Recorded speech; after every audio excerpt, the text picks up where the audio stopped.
عن أبي هريرة رضي الله تعالى عنه وعنهم قال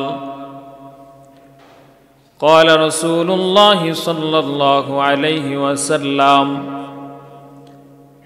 لا تشد الرحال إلا بثلاثة مساجد المسجد الحرام والمسجد الرسول ومسجد الأقصى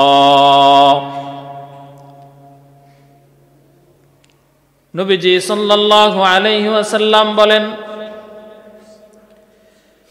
তিনটি মসজিদ ছাড়া অন্য কোন মসজিদে সওয়াবের উদ্দেশ্যে ভ্রমণ করা উম্মতের জন্য নিষিদ্ধ। তিন মসজিদে ভ্রমণ করা জায়েজ, এছাড়া অন্য কোন মসজিদে ভ্রমণ করা সওয়াবের উদ্দেশ্যে না জায়েজ। নামাজের ভিতরে ফজিলত আছে, নামাজ পড়ার দ্বারা ফজিলত হবে, এটা আমাদের সবাই জানা। কিন্তু বড় মসজিদে পড়লে সওয়াব বেশি হবে, ছোট মসজিদে পড়লে সওয়াব কম হবে। জাতীয় মসজিদে পড়লে সওয়াব অনেক বেশি হবে, গ্রামের মসজিদে পড়লে সওয়াব অনেক কম হবে। এমন কোন নিয়তে জাতীয় মসজিদেও ভ্রমণ করা না জায়েজ। কার কথা? নবীর কথা। কার কথা? নবীর কথা। তিন মসজিদের মধ্যে প্রথম মসজিদ আল মসজিদুল হারাম, এক নাম্বার মসজিদ কাবা বাইতুল্লাহ, যে মসজিদে 2 রাকাত নামাজ পড়ার দ্বারা বান্দার 1 লক্ষ রাকাত নামাজের সমপরিমাণ সওয়াব লেখা হবে। দ্বিতীয় নাম্বার মসজিদ আল মসজিদুন নববী, মসজিদুর রসুল অর্থাৎ মদিনা মসজিদ, মসজিদে নববী, যে মসজিদের নামাজ আদায় করার দ্বারা 2 রাকাত নামাজের দ্বারা বান্দার 50,000 রাকাত নামাজের সমপরিমাণ সওয়াব লেখা হবে। সুবহানাল্লাহ। 3 নাম্বার মসজিদ আল মসজিদুল আকসা, ফিলিস্তিন, যে মসজিদ আমাদের বর্তমান সময় ফিলিস্তিনে যে মসজিদ আকসা আছে, যেটা দখল করার জন্য ইহুদি নাসারা খ্রিস্টানরা যুদ্ধ চালিয়ে যাইতেছে, মুসলমানদের হাত থেকে এই ঐতিহ্যপূর্ণ মসজিদ আকসাকে ছিনিয়ে নেওয়ার জন্য এই মসজিদুল আকসার দাম কত বেশি, কত বেশি। উম্মতে মুহাম্মদীর কোন বান্দা যদি মসজিদ আকসাতে 2 রাকাত নামাজ আদায় করে 25,000 রাকাত নামাজ আদায়ের সওয়াব তার আমল নামায় লেখা হবে। সুবহানাল্লাহ। এই 3 মসজিদ ছাড়া অন্য কোন মসজিদে ভ্রমণ করা বান্দার জন্য জায়েজ নাই সওয়াবের নিয়তে। এমনি যাওয়া জায়েজ আছে, বড় মসজিদে পড়বো, ইমামের বয়ান ভালো লাগে, মসজিদের পরিবেশ ভালো লাগে, সমাজের পরিস্থিতি ভালো লাগে, কথাবার্তা ভালো লাগে, নামাজ পড়তে আরাম লাগে, তেলাওয়াত ভালো লাগে, এমন ভালো লাগার নিয়তে যাওয়া জায়েজ আছে। কিন্তু নামাজ আদায় করলে সওয়াবের পরিমাণ বাড়বে, এমন নিয়ত করে পৃথিবীর অন্য কোন মসজিদে যাওয়া জায়েজ নাই। তাহলে কয় মসজিদ হলো? 3 মসজিদ। এই 3টা মসজিদে কেবল সওয়াবের নিয়তে যদি যাইয়া কেউ নামাজ পড়ে, তাহলে তার নামাজ পড়াও সঠিক, যাওয়াটাও সঠিক, তার যাওয়ার দ্বারা সওয়াব বেশি হবে, এটাও নবীর হাদিস দ্বারা সঠিক। কথা বুঝে আসছে? আমি যে আয়াতে কারিমাতা তেলাওয়াত করলাম,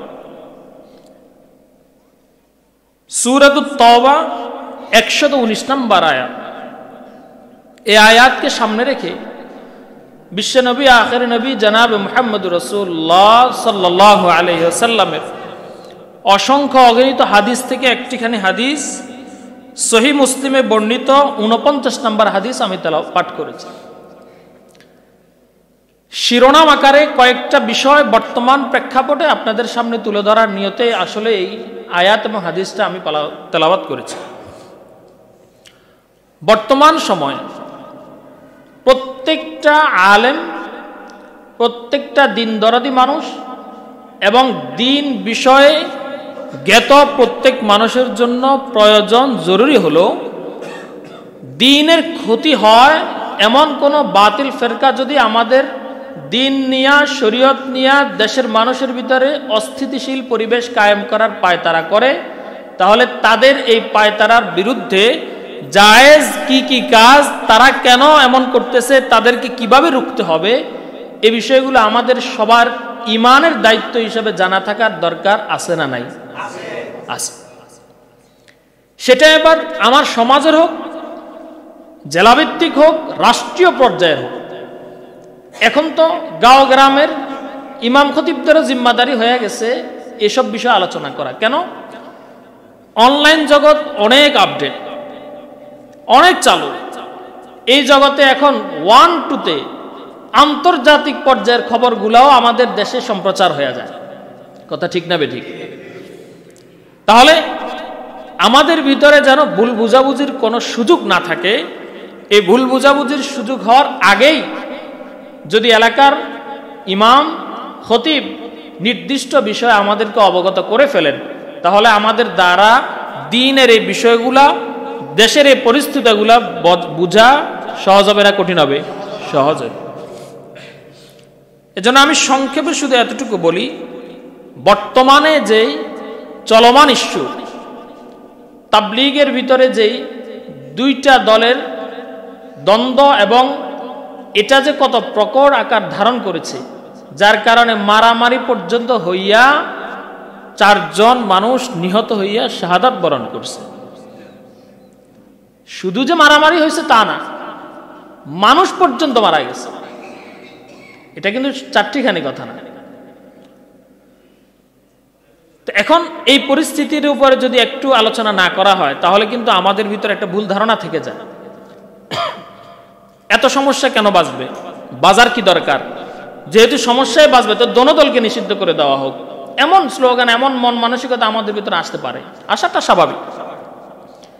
যদি বিষয়টা আমি ক্লিয়ারলি বুঝি, তাহলে আমার কাছে সত্য মিথ্যা, ভালো মন্দটা ফরক হয়ে যাবে, পার্থক্য হয়ে যাবে।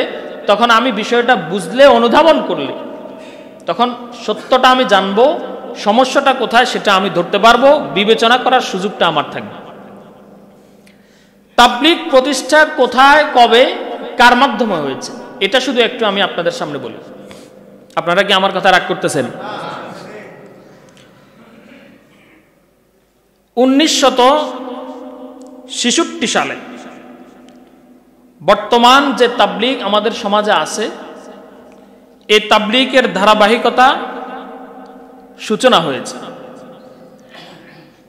সরি, আমার ভুল হয়েছে। 1926 সালে ভারতের একটি অঙ্গরাজ্যে একজন মহামনীষীর মাধ্যমে এই তাবলীগের সূচনা হয়েছে।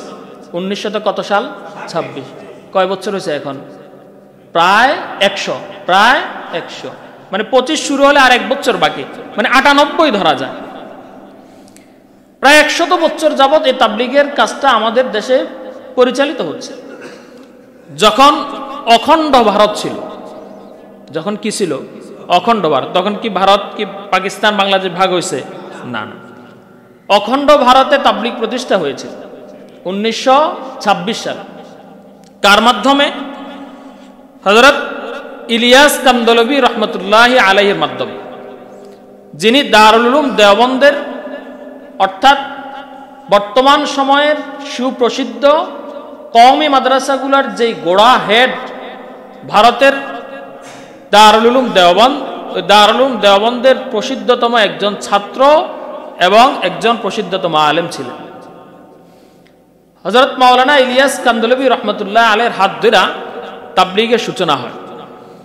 এরপরে ধারাবাহিকতায় ওনার ইন্তেকালের পর হযরত মাওলানা ইউসুফ সাহেব রহিমাহুল্লাহর মাধ্যমে তাবলীগের পরিচালনা চলতে থাকে। তারপরে ওনারই বংশধর হযরত মাওলানা এনামুল হাসান রহমতুল্লাহ আলাইহির মাধ্যমে তাবলীগের ধারা চলতে থাকে।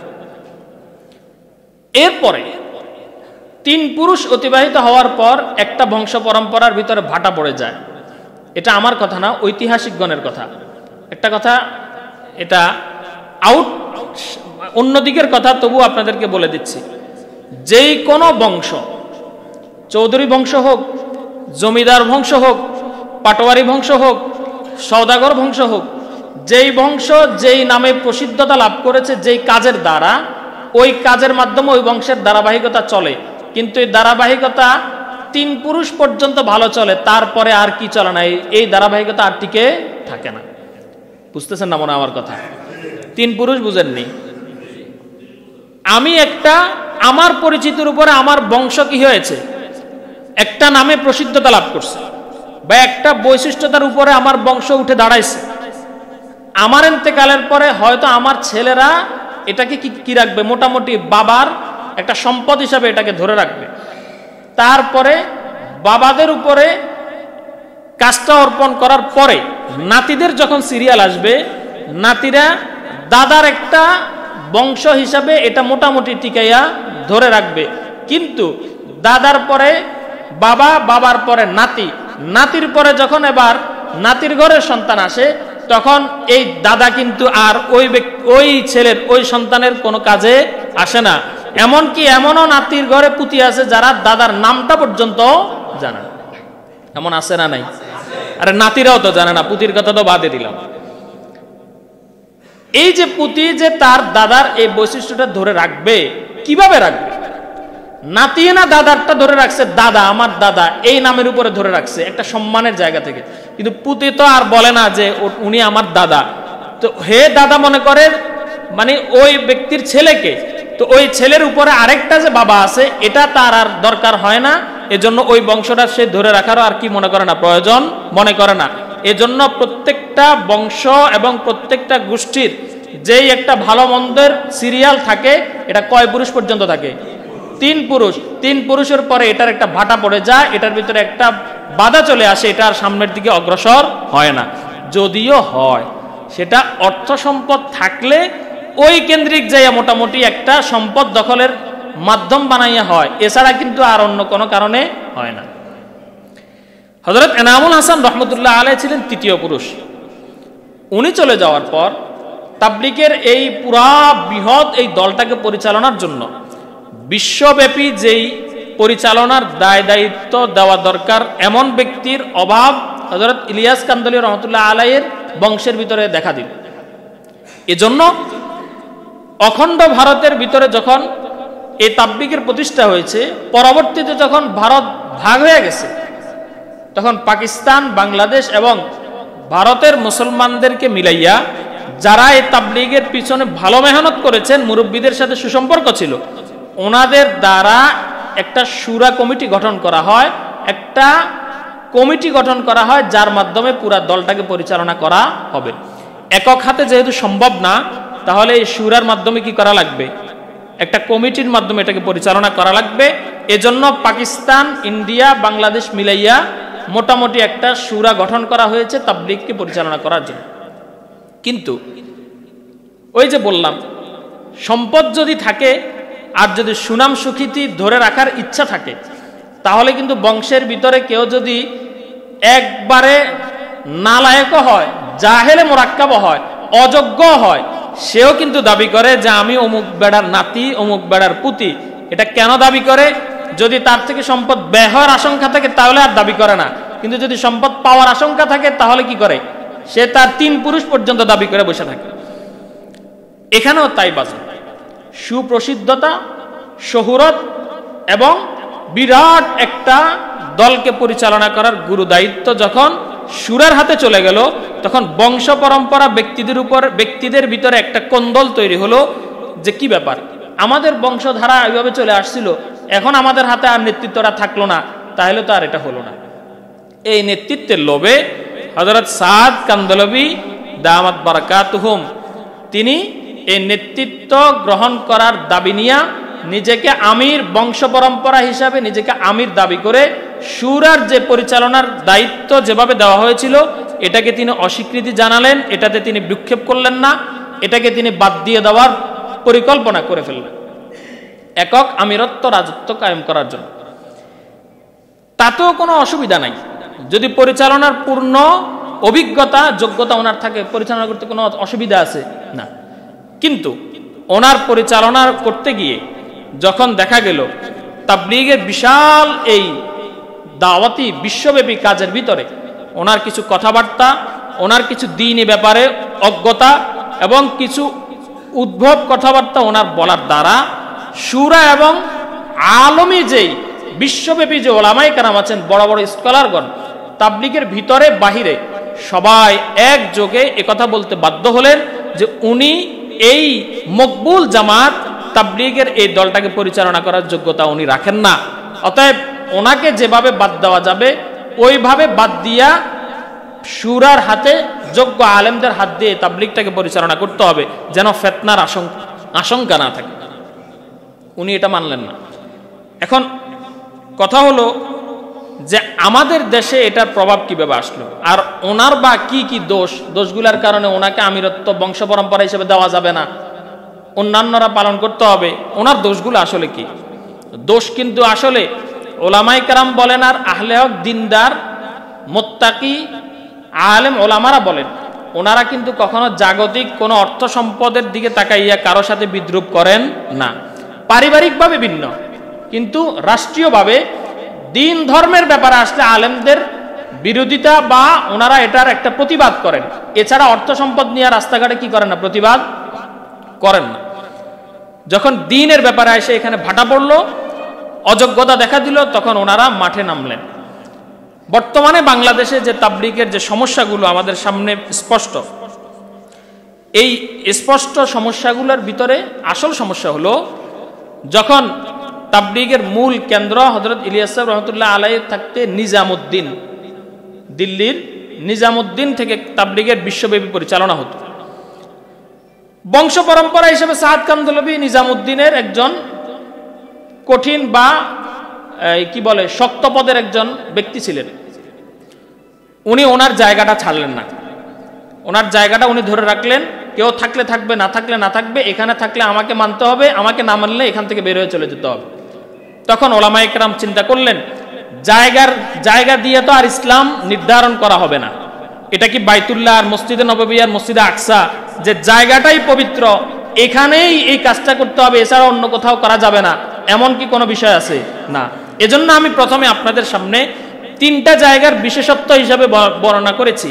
মসজিদুল হারাম, মসজিদে নববী, মসজিদে আকসা, এই তিনটা জায়গার বৈশিষ্ট্য আছে, বিশেষত্ব আছে। এই তিন জায়গা ব্যতীত দ্বীনের সমস্ত কাজ পৃথিবীর যে কোনো জায়গায়, যে কোনো অঞ্চলে, যে কোনো স্থানে, জঙ্গলে বসে হলেও আপনি যদি করেন, দ্বীনের কাজ হলে এটা সহিহ, এটাতে জায়গার কোনো বৈশিষ্ট্যতা নাই। কিন্তু উনি নিজামুদ্দিনটাকে তাবলিগের মূল কেন্দ্র ধরে, এটাকেই তাবলিগের মূল জায়গা ধরে উনি শক্ত হাতে বসেছিলেন, আর কারো হাতে এটা ছাড়লেন না। পরবর্তীতে ওলামায়ে কেরাম চিন্তা করলেন, ওনার এই সমস্ত উদ্ভব কথাবার্তা আর দ্বীনের বিষয়ে এমন অজ্ঞতা, এগুলা যদি চলতে থাকে তাহলে তাবলিগের মতো এমন একটা মকবুল দল ফিতনার ভিতর পড়ে যাবে, বিশ্বব্যাপী ফিতনার সয়লাব হয়ে যেতে থাকবে। এজন্য ওনারা ওখান থেকে বের হইয়া অন্যভাবে ওনারা তাবলিগের মেহনত পরিচালনা করা শুরু করলেন। এটা হলো 2015 সনের কথা। আমাদের দেশে এটার আবির্ভাব হয়েছে, মোটামুটি এটার কোন্দল দেখা দিয়েছে 2017 সনে। 2016 সন থেকে যখন ইন্ডিয়ার কিছু কালচার বা কিছু নেতৃত্ব আমাদের দেশে কাকরাইলে আইসা যখন পড়লো, তখন হযরত সাদ সাহেবের অনুসারীরা যারা ছিলেন, ওনাদের মধ্য থেকে কেউ কেউ আলেম ওলামাদের সাথে বিদ্রুপ করা শুরু করলেন। তখন গিয়ে কাকরাইলের যে 11 জন শুরা সদস্য ছিলেন, ওই 11 জনের ভিতরে খাসভাবে 4 জন শুরা সদস্য ছিলেন। 4 জনের ভিতরে এখন একজন মারা গেছেন, 3 জন আছেন, এদের সাথে আরো 2 জন যুক্ত আছেন, মোট 6 জনকে ধরা হয়। 6 জনের ভিতরে 2 জন ছিলেন হযরত সাদ সাহেবের পক্ষে, আর 4 জন ছিলেন ওলামায়ে কেরামের পক্ষে, যারা আলেম ছিলেন। পক্ষ বিপক্ষ আসলে বিষয় না, বিষয়টা হলো দ্বীন নিয়ে যখন উল্টাপাল্টা কথা শুরু হলো, তখন আলেমরা আলেমদের মেধা অনুসারে, বক্তব্য অনুসারে, শরীয়ত অনুসারে ওনারা শরীয়তের পক্ষ অবলম্বন করলেন, আর যারা হযরত সাদ সাহেবের পক্ষ নিলেন ওনারা ব্যক্তির পক্ষে অবস্থান নিলেন, শরীয়তকে তোয়াক্কা করলেন না। এখন আমি আপনাদেরকে বলি, পার্থক্যটা হয়েছে কি ব্যক্তির কারণে না শরীয়তের কারণে? বলেন না, কিসের কারণে? শরীয়তের কারণে না, ব্যক্তি পরে বলতেছি। এই যে শরীয়তের ভিতরে সমস্যা দেখা দেওয়ার কারণে পার্থক্যটা দেখা দিছে। একটা পার্থক্য পুরা শরীয়ত পক্ষীয়, আরেকটা পার্থক্য শরীয়ত বিপক্ষীয়। শরীয়ত বিপক্ষীয় পার্থক্যে যখন কেউ নিজেকে দাবি করতে যায়, তখন শরীয়ত বিপক্ষে উনি অবস্থান নিতেছে, এখন উনি কার দাবি করবে? উনি তখন ব্যক্তির পক্ষ অবলম্বন করা শুরু করে দিলেন, যে এই ব্যক্তি যেদিকে চলবে আমিও সেদিকে চলবো। বলেন, শরীয়ত কি নবী রাসূল ছাড়া কোনো ব্যক্তির উপরে কি নির্ধারিত? শরীয়ত কোনো ব্যক্তির উপরে নির্ধারিত না। ওলামায়ে কেরাম এক ভাগ হয়ে গেলেন। ওনারা দুইজন, একজন ছিলেন বা আছেন বর্তমানে ওয়াসিফুল ইসলাম, যিনি একজন ইঞ্জিনিয়ার ধরা যায়, বা উনি একজন জেনারেল শিক্ষিত, তাবলীগের মাধ্যমে উনি দিন পেয়েছেন, অন্য কোনোভাবে ওনার দিনই কোনো জ্ঞান যোগ্যতা নাই। এই হলো উনি একজন। আরেকজন উনি মারা গেছেন, ওনার ব্যাপারে আর কিছু না বললাম। এই হলো বর্তমানে মোটামুটি কাকরাইলের ভিতরে যে দ্বন্দ্ব, যে সমস্যা, এটার একটা সারসংক্ষেপ। 2017 সনের ইজতেমার আগে হযরত সাদ সাহেবের যে সমস্ত উদ্ভব কথাবার্তা এবং ওনার যে ফতুয়া শরীয়ত বিরোধী হওয়ার কারণে বাংলাদেশের ওলামায়ে কেরাম বললেন, ইজতেমার মতো এরকম একটা মকবুল জায়গায় উনি যদি এরকম উদ্ভব উল্টাপাল্টা কথা বলেন, তাহলে ওনার দ্বারা শরীয়ত লঙ্ঘিত হবে। অতএব ওনাকে ইজতেমা থেকে বাহিরে রাখতে হবে, ইজতেমা ওনাকে বয়ান করার সুযোগ দেওয়া যাবে না। এই জায়গায় এসে দ্বন্দ্ব বাজা শুরু হলো, কেউ ওনার পক্ষ নিল, কেউ ওলামায়ে কেরামের পক্ষ নিল। 2017 সন 18 সন ওনারা ইজতেমার মাঠ দখল করার জন্য দাঙ্গাহাঙ্গা করলো, মারামারি করলো, অনেক কিছু করলো, এটা ইতিহাস। তারপর থেকে আমাদের দেশে মোটামুটি একটা তাবলীগের দুই পক্ষের মারামারি কোন্দল জেলাভিত্তিক হইয়া ইউনিয়ন কেন্দ্রিক এবং গ্রাম পাড়া মহল্লা পর্যন্ত এটা পৌঁছে গেছে। মসজিদে মসজিদে এটা নিয়ে দ্বন্দ্ব শুরু হতে লাগলো। এমন এমন মসজিদ আছে যে উভয় পক্ষকে নিষিদ্ধ করে দিল, এমন এমন মসজিদ আছে যে এক পক্ষকে নিষিদ্ধ করে দিল। এভাবে মোটামুটি দেশের পরিস্থিতি স্বাভাবিক চলতেছিল।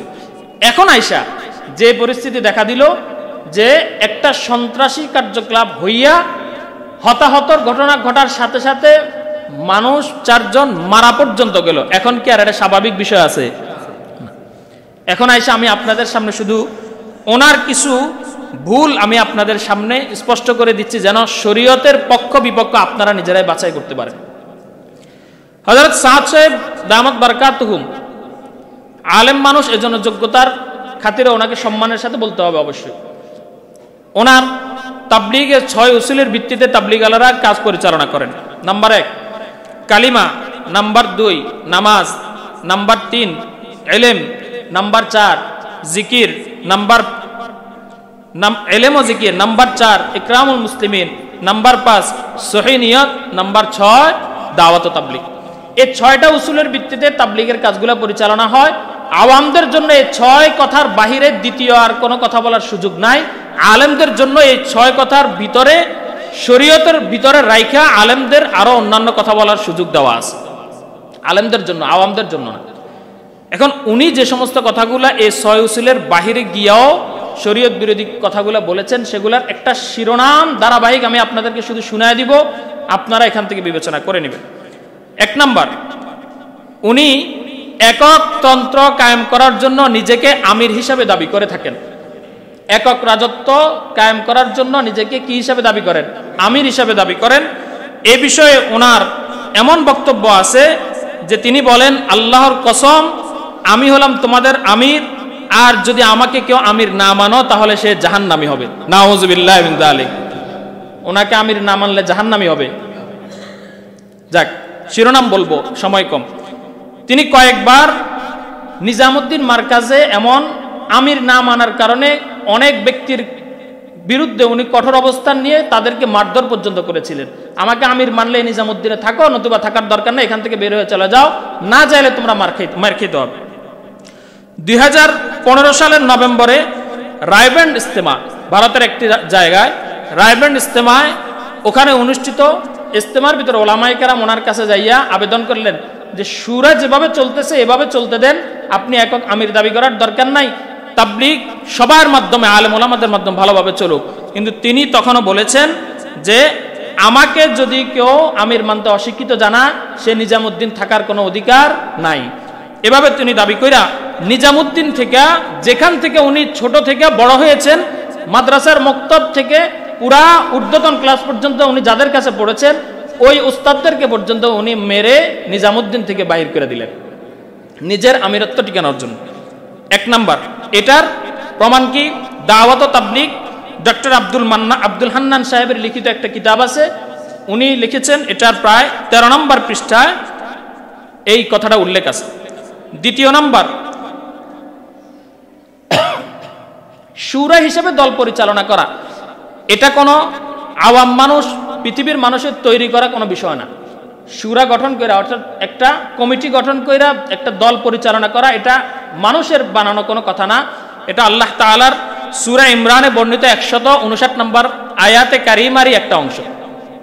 আল্লাহ পাক রব্বুল আলামিন বলেন, ওয়াশাবিরহুম ফিল ফাইযা আযামতা ফাতাওয়াক্কাল আলাল্লাহ ইন্নাল্লাহা ইউহিব্বুল মুতাওয়াক্কিলিন। অর্থাৎ দ্বীনের কোনো বিষয়ে যদি তোমাদের ভিতরে কোনো পার্থক্য দেখা দেয়, তাহলে তোমরা নিজের কোনো মতকে সামনে না এনে পরস্পরে বসে তোমরা এটাকে সমাধান করো এবং এক আল্লাহর উপর ভরসা করো।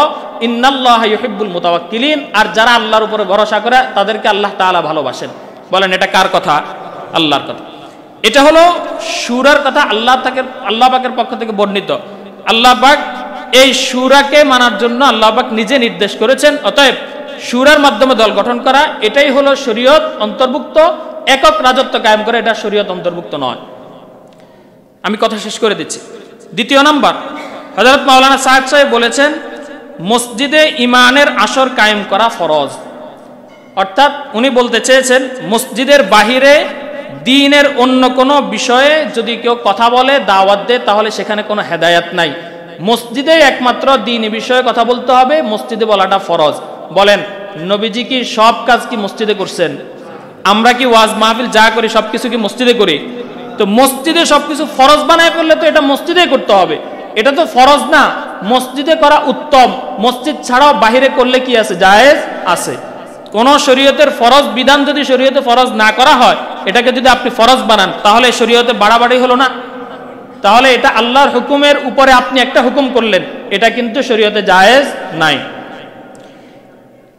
এ সম্পর্কে নবীজির একটি হাদিস আবু দাউদ শরীফ, তিরমিজি শরীফ এবং ইবনে মাজাহ, মিশকাত শরীফের প্রত্যেকটা হাদিসের কিতাবে বর্ণিত আছে।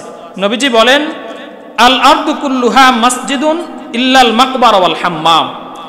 জমিনের প্রত্যেকটা অংশ তোমাদের জন্য নামাজের স্থান, শুধুমাত্র কবরস্থান এবং ইস্তেঞ্জাখানা ব্যতীত।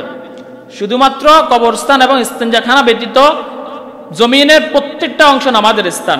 অতএব এই প্রত্যেকটা অংশে কেউ যদি দ্বীনের যে কোনো কাজ করে, তাহলে তার এই কাজ সহি হয়ে যাবে, তার ভিতরে কোনো ভুল হবে না। উনি বলেছেন মসজিদেই দ্বীনের কাজ করা ফরজ।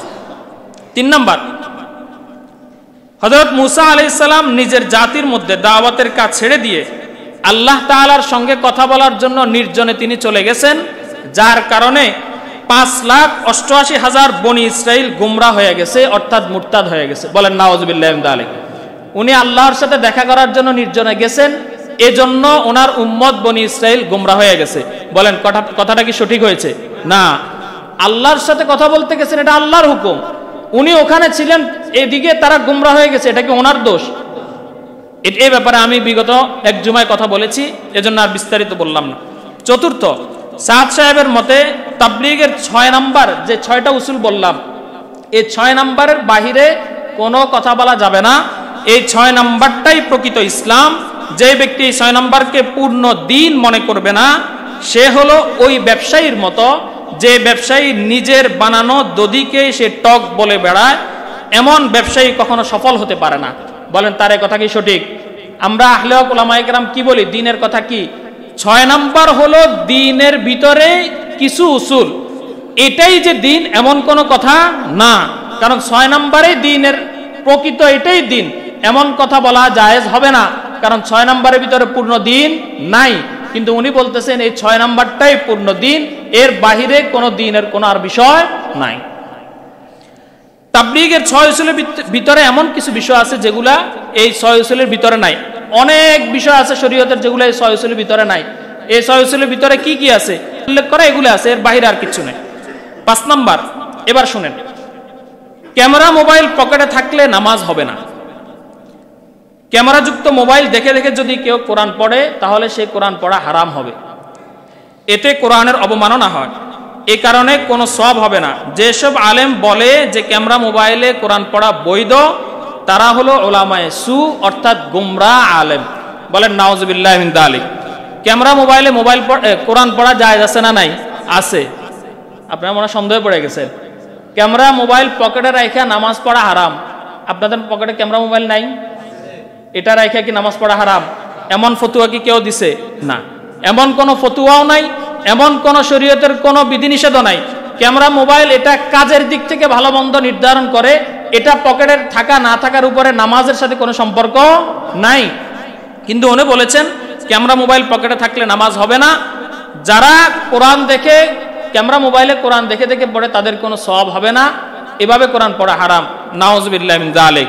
কোনো অসুবিধা নাই, কোরআন ক্যামেরা মোবাইল থেকে পড়া জায়েজ আছে। এমনকি কখনো যদি কোরআন পড়া অবস্থায় কোরআন মোবাইলের স্ক্রিনে যদি কোরআন দেখা যায়, ওখানে ওযু ছাড়া ধরা জায়েজ নাই, এ ব্যাপারে ফতোয়া আছে। স্ক্রিনের উপরে কোরআনের আয়াতের উপরে ধরা কি নাই? জায়েজ নাই ওযু ছাড়া।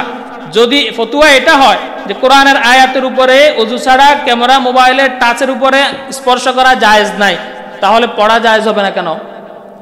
পড়া কেন জায়েজ হবে না? যদি জায়েজ হতো ওযু ছাড়া ধরা, তাহলে বোঝা যেত এটার ভিতরে কোরআনের কোনো দাম নাই, অতএব এখান থেকে কোরআন পড়লে কোনো লাভ নাই। যেহেতু ওযু ছাড়া এখানে ধরা যাবে না, অতএব এখানে কোরআন পড়া যাবে, কোরআন পড়া সহিহ আছে। 6 নাম্বার, কোরআন পড়িয়ে অর্থ নেওয়া হারাম। এটা ওনার কথা, আমি বলতেছি আর কি। তিনি বলেন কোরআন পড়িয়ে বিনিময় যারা গ্রহণ করে তার এই বিনিময়টা পতিতা নারীর বিনিময় নেওয়ার মতো। বলেন নাউজুবিল্লাহি মিন যালিক।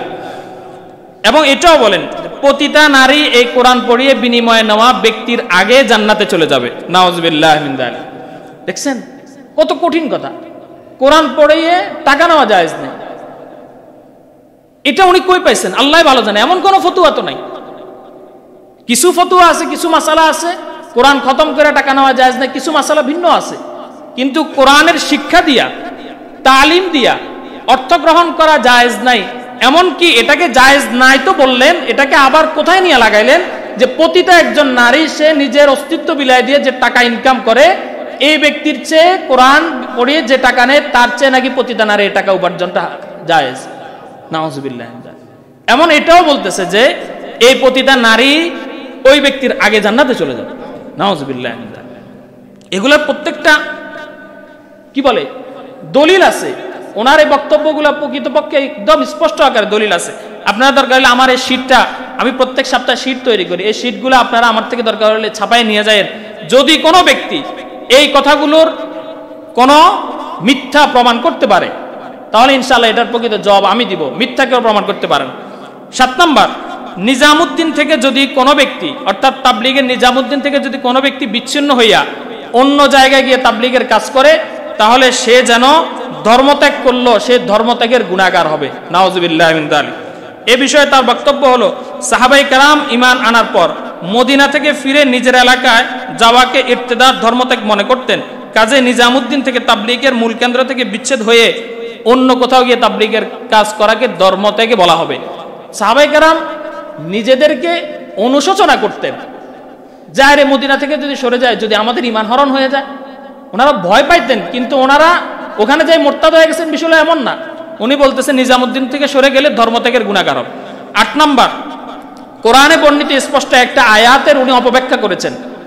আসহাবে কাহাফের যে একটা কুকুর, সূরাতুল কাহাফের 18 নম্বর আয়াতে আল্লাহ তাআলা স্পষ্ট বলছেন সায়াকুলুনা সালাসাতুর রাবিউহুম কালবুহুম ওয়া ইয়াকুলুনা সাবাতুন সামিনুহুম কালবুহুম। স্পষ্ট আল্লাহ তাআলা কোরআনের আয়াতে বলেছেন কুকুর, কিন্তু উনি বলতেছেন আসহাবে কাহাফের এটা কুকুর ছিল না, এটা বাঘ ছিল। এই যে কোরআনের শব্দকে বিকৃতি কইরা কুকুরকে উনি বাঘ বানালেন, এটা কি কোরআনের পক্ষে হলো না বিপক্ষ হলো? উনি কিন্তু ওনার কথা থেকে ফিরতেছেন না কোনোভাবে।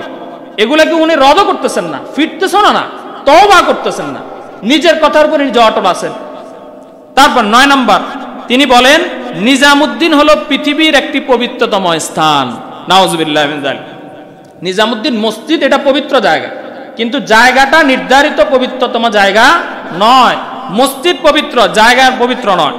ওনার এই কথাটা হাদিসের সাথে সাংঘর্ষিক হয়ে যায়, যেটা আমি শুরুতে ভূমিকার ভিতরে হাদিসটা পাঠ করেছি।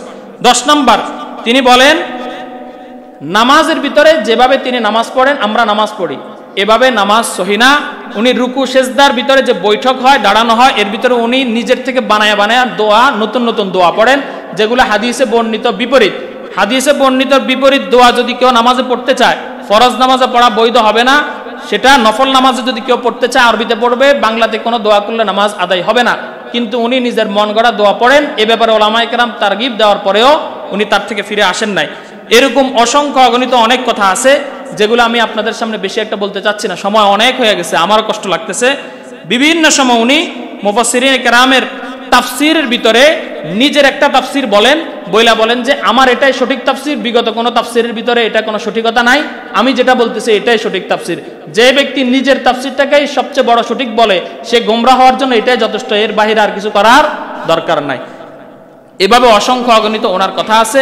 সর্বশেষ আমি আপনাদেরকে বলবো যে আপনারা শুধু একটা দিক লক্ষ্য করবেন, কোনো ব্যক্তি যদি শরীয়ত বিতর্কিত, শরীয়ত বিপরীত কোনো কাজ, কোনো কথা উম্মতের কাছে বলে আর সেটার থেকে তওবা না করে, তাহলে সে ব্যক্তি স্পষ্ট আকারে গোমরাহ। সে ব্যক্তি স্পষ্ট আকারে কি? গোমরাহ। তার অনুসরণ করে যারা তাকে আমির মেনে, তাকে পরিপূর্ণ মেনে এটা বলে যে সাদ সাহেব যদি জাহান্নামে যায় আমরাও জাহান্নামে যাব, বলেন নাউযুবিল্লাহি মিন যালিক, এমন কথাও বলে। কেমন তার প্রতি অগাধ তারা মানে একটা আস্থা বিশ্বাস রাখে। বিশ্বাস রাখা ভালো, শরীয়ত বাদ দিয়া না, শরীয়তের ভিতরে থাইকে বিশ্বাস রাখতে হবে।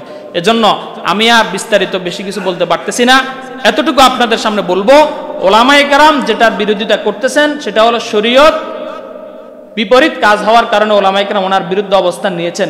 এজন্য আমরা যারা সাদ সাহেবের পক্ষ নিয়ে তাবলীগকে একটা ভাগ কইরা ওলামায়ে কেরামের বিরোধিতা করতে চাই, তাদের প্রতি আমার যে আবেদনটা সেটা হলো আপনারা একটু যাচাই বাছাই করে, আপনারা একটু বিবেক খরচ করে দেখবেন যে আসলে সমস্যাটা কোথায়। যদি শরীয়ত লঙ্ঘিত কোনো কাজ হয় তাহলে সে যাই হোক, আমার বাবা হলে আমার বাবা, তাকে আমি মানতে পারবো না। আর যদি শরীয়তের ভিতরে হয় তাহলে আমি ইনশাআল্লাহ তাকে মানতে রাজি আছি। সবাই এই কথার উপর একমত ইনশাআল্লাহ? আল্লাহ তাআলা আমাদের সবাইকে দ্বীন ঈমান ঠিক রেখে কোরআন হাদিস অনুযায়ী ওলামায়ে কেরামের সঠিক কথাগুলোকে গ্রহণ করে নিজের ঈমান ও ইসলামকে টিকিয়ে রাখার মতো সেই তৌফিক দান করুন। আমিন ওয়া আখির দাওয়ানা আলহামদুলিল্লাহি রাব্বিল আলামিন।